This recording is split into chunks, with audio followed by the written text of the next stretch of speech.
And welcome to a very special Blathercast Thursday night live stream. And I often say that Chris Rock is my cousin, but I have three actual cousins on with me tonight. And we're here to talk about this woman. She had feet like olive oil, a laugh like Phyllis Diller, and to know her was to never, ever, ever forget her. So we're going to share some stories. We got somebody watching live, which is one more than zero. I like that. And well, who wants to start with a memory of we should go in whether age she was order. mom, grandma, or Aunt Seena? Aunt Seena, yeah. My father used to call her olive oil. He really did. I guess he wasn't the only one then. My father calls her olive oil. Yeah. Wow. And sometimes they called her Morticia. What? My father used to call her also, like, when I was young, he used to say she was a beatnik because she wore sneakers, and no women wore sneakers in those days. Like, that was very unusual. So she was like what they called a beatnik. We are joined by Daniel. She wore sneakers at her own wedding. What? Hi, Daniel. Hi.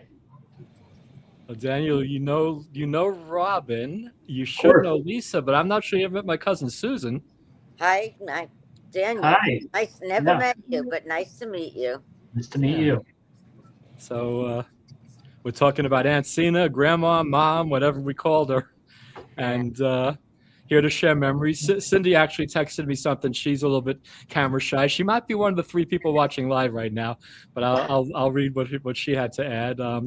But does anybody want to kick it off with a story, or should I? I can remember one time, and I want to say this was going back either the late 50s or the early 60s sometime. I was still living at home, and my father was sick. I don't know if he had a heart attack or maybe not heart. He had something, and he couldn't leave the house, and my mother was working at the time. So your mother was hired to watch him. And Aunt Seena came over to my house in Canarsie dressed like a nurse. She had a white nurse's uniform on with a hat, the nurse's cap. She was all dressed for the job. It was hysterical. I remember that. That sounds like my mother. Yeah. And I watched her when she was on The Price is Right. In early March of 1958, when Aunt Renee was 9 months pregnant, they sat in the studio audience of The Price is Right, and they picked my mother out of the studio audience to be on the show. Cindy, my niece, your cousin, says hello. Hi, Cindy. And she went on The Price is Right. I was 4 years old.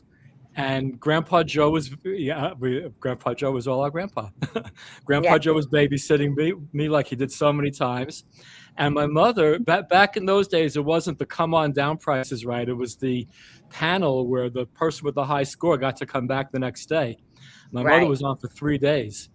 And every time she won a prize, Grandpa Joe would jump out of the chair, or he'd slowly get out of the chair, actually, and go to the TV and start kissing the TV. And that got me so mad. I'm like, sit down, Grandpa. I want to see my mom. And you remember that? Oh, and Ellen, you guys might remember Ellen, my old friend from Brooklyn, Ellen BQE, a regular Blathercast citizen, by the way. And she's just wondering, Susan, what's your relationship to Seena? Your voice reminds me of hers. Oh boy. Seena was my aunt. She was my father's sister. Yeah, Ellen. Susan is Uncle Seymour's daughter. Although you never met Uncle Seymour, because he was gone the year I graduated high school. Wait, is that the Ellen I know? That is the Ellen you know. That's the Ellen. We all know that I was incarcerated at one point, but the first time that I was in a correctional institution was prenatal, because Uncle Norman was in jail again, and Mom went to visit him. So before I was even born, I was behind bars. What are you going to do?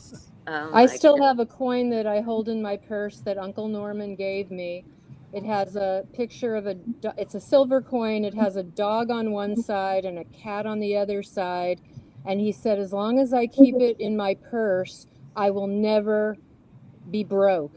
And I keep it in my purse, and I've never been broke. I carry this around. Oops, that Amrini gave me. I keep this in my wallet. Is that the Yeah. one that we gave to you on New Year's when you broke down? No, well, no, it's not that one. The one you gave me on New Year's when I broke down, I declared that was only for an emergency. And I was at Knott's Berry Farm with my children, and we wanted cheeseburgers, and I had no other money. And I'm like, I had that $10 bill from Aunt Rini, and I'm like, this is only for an emergency, and this is an emergency. That was I guess an Daniel should have thanked his aunt for that. So That 30-year-old $10 bill. yeah, well, she replaced it though. That was Aunt Rita. She replaced it for me, so I have the new one that I've had for a very long time. God, my kids must have been 11, 10, and 12. So however long ago that was, I've carried the new one around with me. Anyway, but this is about my mother, and well, according to her, she would have been 100 years old today. But when she died, the death certificate showed her date of birth as July 3rd. So according to my mom, it's July 2nd. According to the state of New York, it's July 3rd. I'll blather a little. Sure. Well, I think I've always had a special rapport with your mom, but during the time that she actually lived in Chula Vista, which is part of San Diego County, when I was renting an apartment with my first husband in Chula Vista, I lived a couple of blocks from her, and I was in my very early 20s. And I used to stroll over to her house now and again, and we would have very intellectual conversations. And I think she had a lot of common sense with a lot of things. But I remember something she told me in terms of advice. I remember her saying to me, you could have 10 men that you are very attracted to, and you could have sex with all of them, and you'll probably have great sex with 8 of them, but that's not love. And you don't marry any of them. She says, Wow. you want to marry them when after you have sex, if you still want them to stick around and have a meal with. So, Wow. but I remembered that. It does make sense, because a lot of people do confuse chemistry with love. It's good if you have chemistry, it's important, but there's more to a lasting relationship. So that was her deepest advice to me. I got the same story. I actually came to Chula Vista when I remember. You were a teenager. I went 3 times. The first time I went, I was only 16, and we did not have that conversation. The second time I went, I was 18, and we did have that conversation. The one thing most about Aunt Seena was literally hours and hours of talking until 2 or 3 o'clock in the morning. Even though she was house ridden, and I know that there's a phobia for that, and she had that phobia, her knowledge of life was insanely insightful. She and I had more deep conversations, and I'm the baby of babies. So I think that I received a lot of the stuff that all of you got probably the 3rd or 4th time over. And I had opportunities to stay with Papa Jack and Aunt Seena for 2-3 weeks at a time every season until I got married.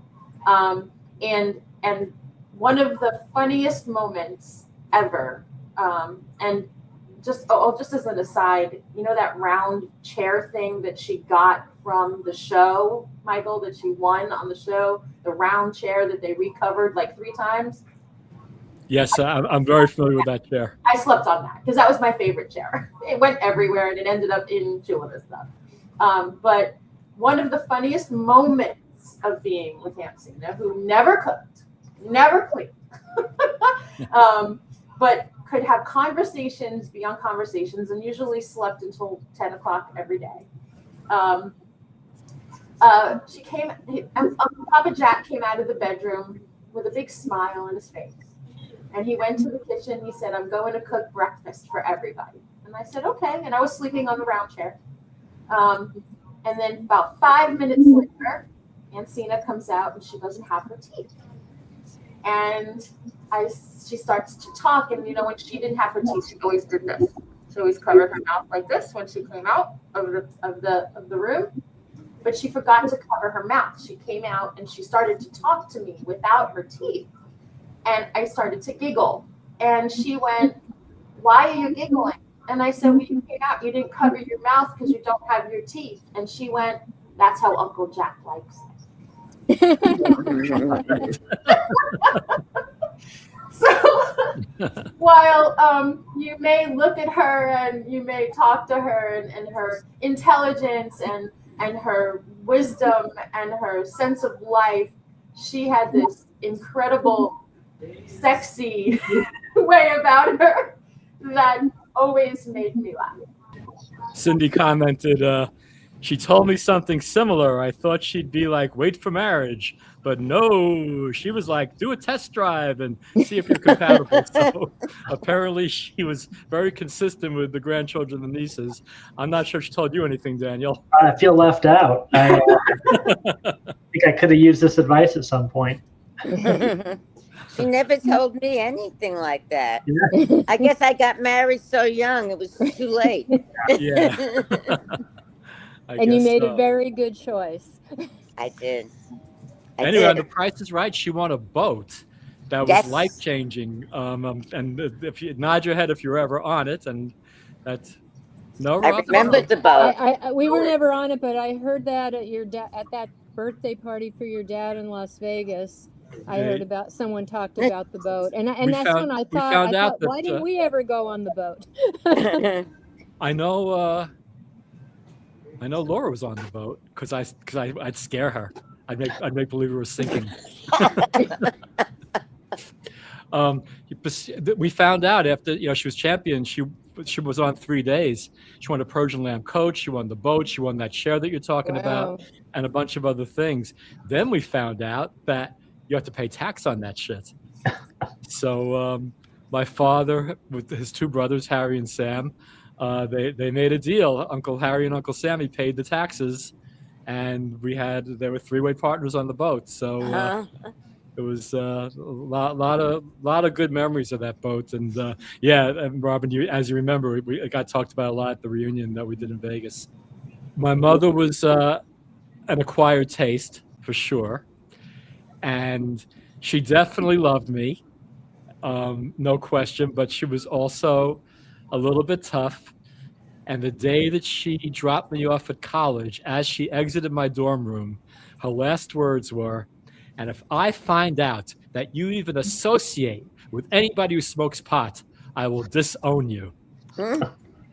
That was not a good thing to say, Right? Because things got pretty crazy over the next 4 years, and I ended up getting busted for LSD, and she knew nothing because I was afraid of being disowned. But I got to say, she really stepped up when I was in there. I mean, there was no question. They bailed me out. They got me a lawyer.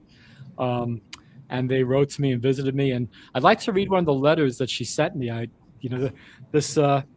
Doing this tonight inspired me to. I saved every letter I ever received in prison, and this was like right at the top of the pile. So let me read this. This is dated March 18th, 1970. Well, it should be 76. That's the year I was in there. And if you could see the envelope, it's got my prison number on there and the address. And then because 76D47 wasn't good enough, they had to put my cell number on there, H440. But this letter got to me while I was locked up. I spent 23 days in maximum security. And here's what she said. Hi, Spluvo Jr. We used to call each other Spluvo. Don't ask why. It's a long story. Just received your letter 15 minutes ago, and I need to tell you how happy Daddy and I were to hear from you. Mike, you are a riot. Yeah. You send me the second chapter of your book, What Happened to the First. Daddy and I got a good laugh out of it. Now I'll give you my opinion of it. It's great. You have a little bit of a Mel Brooks sense of humor. Oddly enough, Mel Brooks just turned 100 also. Yes. Take your time writing it and really tell it like you feel, and don't be afraid to use 4-letter words in it. My mother was not afraid to use 4-letter words. That's what the public makes a bestseller. I spoke to JD, who Ellen would know if she's still watching, a college friend. Spoke to JD yesterday. She collected most of the money from your friends already for the guitar for your birthday. I guess you won't get it for a while. Tell us where to send it, when to send it, and where. Yeah, because I was only in there temporarily in the maximum security place. I was there for classification. Everyone's still calling and asking how you are. Mark also called last night. I'm wanting to send you money if you need it. I know we are not going to come to see you while you're up there, but the moment you get sent to wherever you're going to end up, the rest of your term, nothing will keep me away. I'm not sending you anything for your birthday. I just want the day to pass, and I promise you we will make it up to you. Maybe you don't like to get sentimental, but hear this, Spluvo. I love you. You are my whole life. That's really beautiful. Mhm. That was very motherly and nurturing.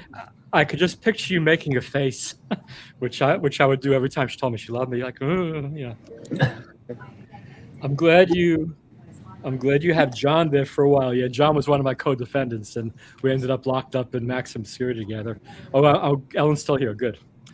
I know you like him and consider him a good friend. Well, he did get me busted, but other than that, it was all. Other than that, how was the play, Mrs. Lincoln? Take care of each other. Senator Lewis is on top of everything now, and he will really try to do all he can for you. Mike, everyone knows you loves you. I hope you're taking good care of yourself, taking showers and brushing your teeth. I love those teeth. Okay, doll, write to me again as soon as you can, and I'll write you another letter this week. Daddy said tell you he loves you and hang in there. I love you, and I'm glad you came out of my body, even though it took 3 days. Love, Mommy and Daddy. Yeah, she was 3 days in labor, and they gave my dad a choice. They said we could save your wife or we could save the baby, and he refused to choose. Wow. So I've heard that story many times. I never heard that before. Yeah, Really? they called it a specialista. And Really? 3 days of labor? 3 days. I like, Stephanie's not watching. She can tell you how stubborn I am. How much did you weigh? 7'11". Anyway, she was all excited about the book that I was writing, but apparently McGraw-Hill felt differently because what they said was, "Dear Mr. Ungerleider, we are 7 months behind in assessing unsolicited manuscripts, and thus at this time we're not encouraging authors to send us material. Since we're presently understaffed for the first readings, this backlog is likely to get worse before it gets better. Hence, I suggest you contact other major publishing houses about your project." From the editorial department at McGraw-Hill. So that's that. And the book's still not written. And that's one of the things I was racing to get it done while they were alive, but it hasn't happened. But now, anybody who watches this podcast, I have done a lot of writing, and I have 10 chapters of my prison story. I was busted December 4th, 1975. So on December 4th, 2025, the 50th anniversary, I did a podcast 50 years ago today. I was busted, and I've been doing a 50 years ago today series as I tell the story of what happened in there. So anyway, the point is not to talk about that too much, other than after she threatened me with disownment when the chips were down, she really, really came through, and so did my dad, in a big way. So, yeah, that's that for that. That was a really good letter. It was a really good letter, and there's more of them, but that was like right on top of the pile, and I wanted to at least get that one read. That was yeah, that was 50 years and 3 months ago. She wrote that. People wrote letters then. People wrote letters. I wrote to you. I remember writing to you. I know you did, actually, and I still have that letter. And I'll find it after we're done doing this. Yes. Ella made a comment. I always felt the disowning threat was a way she protected herself from how much it hurt to put her baby on the bus. Yeah, well, you know, Ella knew my mother too. But I don't know, but I always felt that the Millers have, you know, your mom, my father, everybody's parent here who was a Miller, issues with, you know, habitual habits, say gambling or smoking or obsessive things like that. So maybe once you were exposed to it, that Miller came out. You know, the addiction part. we all experienced it one way or another. Right. Um, And some of yeah. it might be inborn, is what I'm thinking. I mean, it could be. Uncle Seema was definitely the leader of the pack. Yeah, And, yeah, he definitely was. Yeah. I mean, I could say stories about him that nobody would believe, but yeah, it's true. Oh, I believe him. So here's what Cindy had to say. She texted this to me. I'll read it. Today marks what would have been my grandmother's 100th birthday. She lived a full century filled with memorable moments that shaped parts of my childhood. I remember her taking me to the casino, our lengthy conversations, the havala she always kept ready, and the advice she freely offered. Though our relationship grew complicated later on, today I reflect on the unique role she played in my life and the lasting impressions she left behind. Rest in peace, Grandma. I think I want to say something really interesting. Go ahead, Lisa. Yeah. The cousins that are sitting here right now are probably the only ones your mother didn't disown. Right. that are still on Earth. I do remember your mother having many while as a forgiving person, because she can be extremely forgiving if she wanted to be. If she had something to say and she held a grudge, she held it. Oh yeah. And I was never I was never on that side of the line. Not one time. My sister Laura, completely on that side of the line. But not me. I don't think Daniel ever experienced it, did you? My sister lived her whole life on that side of the line, but I never crossed it. I never crossed that line. Never, not one time with her. Whenever she wanted to tell me something, or she felt like I was doing something or saying something, especially if I had a fight with her mother, with my mother, she was on my side the whole time. But my mother and your mother fought like cats and dogs. Forget about it. And somebody's here. I hear, hi, it's me. Could this be who I think it is? Hello? Oh. Whoa, it is. Look at this. People on the other side of the line. Hi, it's me. Oh, Cindy said she was disowned. Yeah, that was a very uncomfortable period of time. Michaela has some stories too. Sorry you missed the first half hour, Michaela. Yeah. Anyway, we've been sharing stories. I'm sure you have more than one. Michaela, if you're ready, or we could just sit back and listen for a bit or whatever. It's all kind of free flowing right now. You can just listen for a bit. I hate to interrupt. I would just say that it's nice hearing these stories about Grandma when she was younger, because she was 60 when I was born. So my first memories of her are older. I think my very first memory is she was giving me cheese balls, which I guess must have been. I was just gonna say I was just thinking that's my first memory is cheese balls too.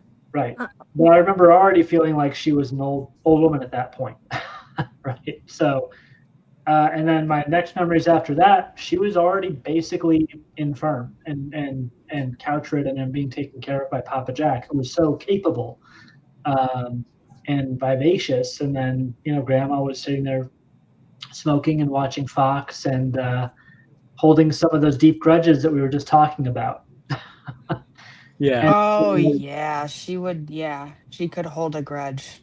Yeah. But it's nice That's for sure. hearing stories about when she was even just mobile, because most of my memories of her, she wasn't.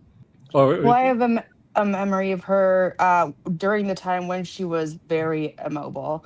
I was 9 and I broke my arm, and she actually got in the car and drove with Papa Jack from Vegas out to Southern California Yeah. to visit me. And she had, at that point, I don't think had even left the apartment. I don't know if she was really even going to the casino anymore. So it was like a big deal. It So was definitely a big deal. She didn't travel very well at all. That's the thing with her, she was who she was and she acted how she acted, but when the chips were down and you really needed her, she was there, unquestionably. Robin is doing somersaults. I'm very So impressed. I'm sorry. This is a example of how not techie I am. so There you go. Your cousin Cindy says you look great, Michaela. thank I'm you. not see the comment. So one of the reasons that I initially grew my hair out super, super long is because there was a girl, Whitney Lear, in my 3rd grade class who got a pixie cut, and she looked so cute. And I assumed that if I got a pixie cut, I would look equally cute. And everybody would always ask me if Daniel and I were twin boys. So that was that. Susan just texted me. We're not the most ideal situation. We can see it. Oops. Yeah. We see it. There we go. That's from Susan. Oh, What'd she- okay. Can you read it to me, please? What a great way to celebrate your mom's birthday. Happy birthday, Aunt Seena, with a few little emoji, happy Okay. heart things. Yeah. Well, there's no time limit on this, but we're an hour and 3 minutes into what probably is going to be a half-hour video. That's all good, but we should before we go, and I'm in no hurry to go. We should maybe do one more round of 100th birthday, Grandma, Aunt Seena, Mom recognition. So, any final thoughts on the birthday girl? I was glad that I was close to her, even though I didn't always agree with her. And that was the one time when you I forget how you put it, but there was the one time I guess I was on her shit list was actually when I got together with Linda and she found out and then I was supposed to get together with her because we were going to Vegas that one last time. That would have been the last time that I would have gotten to see her. But she explained it to me. She said she just couldn't reconcile that. So we had peace, but that just was what it was. But I remember another time when Kenny and I took the kids when they were little to Vegas, and she took them to, I think we met them at Circus or something like that because of the kids. And she took the kids like all over the place and showed them the fun stuff. I remember that. Well, I remember when we all lived in Chula Vista and I used to have all those talks with her when I was in my early 20s. But anyway, it was just good, really good to see you all. I feel like your mom's probably smiling down, hearing all this. Your dad too. In just to I guess go over the fact that I was never on that other side of the line. My relationship with her was I felt like she was my rock. The 2 people in my life that let me talk and gave me advice that I always felt stuck in my head was your mother and Linda. When I went to California, every time I went to California, I always spent a few days with Linda and 2-3 weeks with your mother. She never pried into anything that wasn't past a certain line or road. But the conversations were flowing, never stuck. Honesty, 4-letter words, sex, nothing was out of range for her.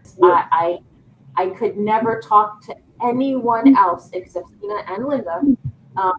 And unfortunately, Robin, if you were kind of more close, if we were more close in that way, I think that you and I, whenever we talk, we have those incredibly good conversations, deep conversations about love and everything.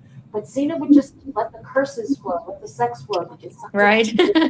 Did you do this right? Did you do that right? She never had a line, and it kind of, it's kind of like therapy.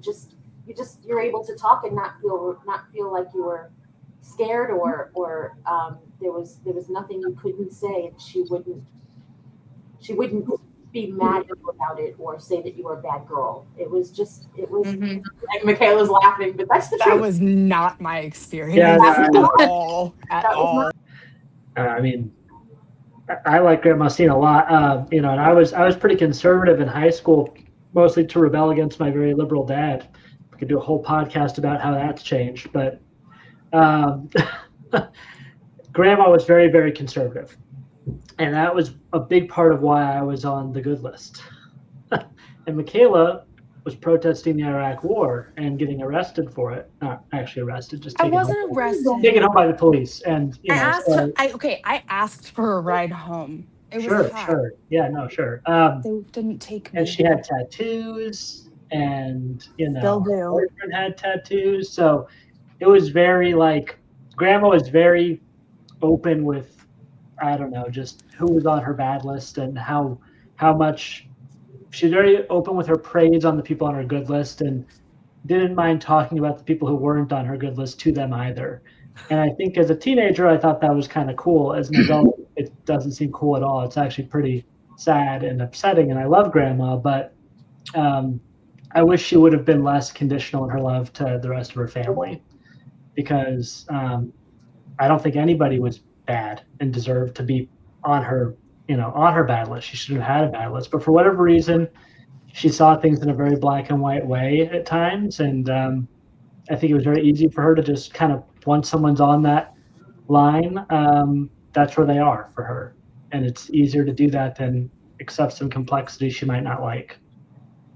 At least that's how I see it. I definitely was on Grandma's bad list a couple times. I'm glad that ultimately things ended with us on good terms, but that was because I took initiative to change things, because I saw that she absolutely was going to just be happy living out the rest of her life, never speaking to me again, and that wasn't necessarily okay with me. So I one day went to her apartment in Vegas, and I just showed up and knocked on the door, and she thought I was Cindy initially, actually, just because I hadn't seen her in a couple years. And it was a grand gesture that someone of her personality type likes her. This was why she fully stopped talking to me, was I called her on July 3rd to wish her a happy birthday instead of on July 2nd. And she was upset that I had missed her birthday and completely stopped talking to me for over 2 years until I showed up at her apartment. Wow. Yeah. So that was my experience of Grandma. And I got on her bad side for 1 month of those 2 years, because Michaela was on the phone with her and started crying, and I knew my mother was saying something horrible to her, and I grabbed the phone from Michaela and I cursed my mother out, and she hung up on me and didn't speak to me for a month, and I couldn't stand it anymore. So I didn't show up at the apartment, but I basically begged her to talk to me again, and that was the only extended period of time. But yeah. So there was that side of her, absolutely. As cruel as some of the things she said and did were, and she's of course not the only person in our family, in this group, in this world, that has done anything or said things that are cruel, but when people do that, it really reflects a self-hatred, because people who really love themselves don't say anything or do anything to hurt others. And so it's sad. It's just really sad. I think it's not only from a Miller gene pool, but I think it's probably how they were raised by their parents and how their parents were raised by their parents, you know, the words that were used in raising their kids. Um, you know, I wasn't there, but I'm sure that there wasn't very therapeutic conversations going on, and probably Surely not. and probably the women were treated crappier than the men. Grandpa didn't work. Grandma would have gangsters come over to the house Right. and pay her to have card games Yeah. there. Eddie told me that. Yeah. My mother was a sickly child. Grandma Rosie only let her use one roller skate. She couldn't have a pair of skates. Now I got a grandson who plays ice hockey. Rob and I, Michael, are all feeling it. There's a connection to a grandchild that is unlike having your own child. The saying is true when they say having a grandchild is having your child again all over again without any holds. Like I could do whatever I want, not get in trouble. I think that the subsequent generations of the Miller children, you know, our parents and grandparents, I feel like it's sort of like we are breaking the cycle. Michael, thank you for doing this. Oh yeah, and you know we don't need a 100th birthday to do this. We know we can get together. It doesn't have to be recorded or live streamed either. This is a good software for. We could just talk to each other for the fun of it. Imagine that. Imagine Oh, that. I would love my children to know I'm you going to share a guys. picture of my mother real quick. Ronnie, This is what I put on Facebook today. hold on. Oh I love gosh, that picture. I yeah. love that picture. oh, she's beautiful. And yeah, that's, You look like her, Michaela. Come out for a second. Thank you. I hear that. People have told me that my whole I see- life. I and see, As and- I've and it- lost more weight, I see it more. I see in her smile in that picture, I see you. Yeah. yeah, it's. Yeah, you got a little bit of her facial feature there, Michaela. Looks like my Yeah. twin. I do. Well, because I look a lot like Dad, so Dad, you must look a lot like your mom. They always told me I look like a combination of my mother and my Uncle Norman. Just cut it. Just cut it. In fact, Aunt Rini often would call me Norman. Uh-oh, did I lose everybody? Here we go. No, we're here. That was a weird anomaly in the cousin circle, that all of the cousins are 10 years apart. Yeah, that's interesting. Well, then we have Linda was about 4 years older than Eddie. Eddie is 4 years older than me. I'm 4 years older than Laura. Mhm. Robin's Laura's 3 years older than me, yeah, just about three, right? but I think I'm 8 years older than Lisa. And then I don't know. Lisa came along. Yeah, I mean, Lisa gets mad when I call her my baby cousin, but you know, she's the baby. I'm Yeah, the baby of the baby. I think of her as my baby cousin. Yeah, Everybody she is calls your me baby cousin. They've always been calling me baby cousin. I've got one of those, which is that my dad is 32 years older than me, and Papa Jack was 32 years older than my dad. But also, my mom's 24 years older than me, and her mom's 24 years older than her. So, my on both sides, Interesting. they're perfectly evenly spaced apart. Well, I found out late in life because your dad, Uncle Bernie's my godfather, Aunt Reni's my godmother, and I found out that they weren't married when I was born. So I am a god bastard.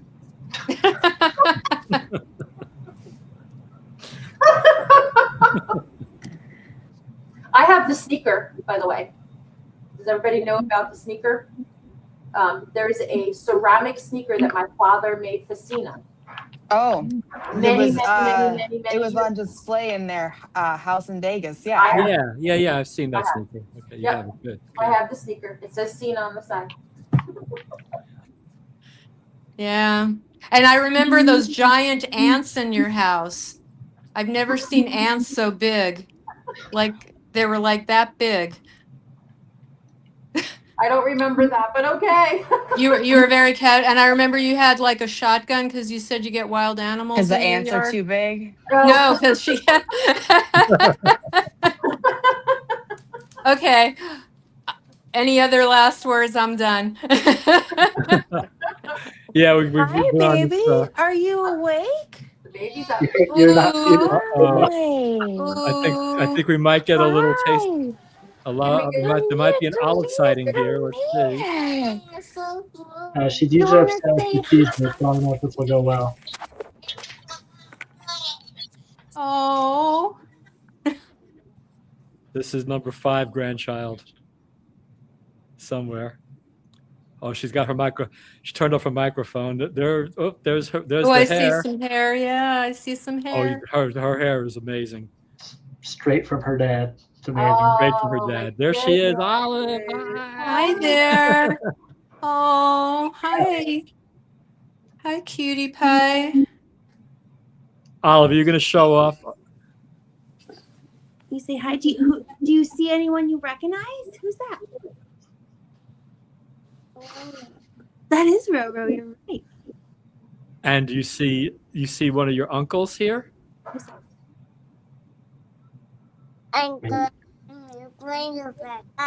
Uncle what?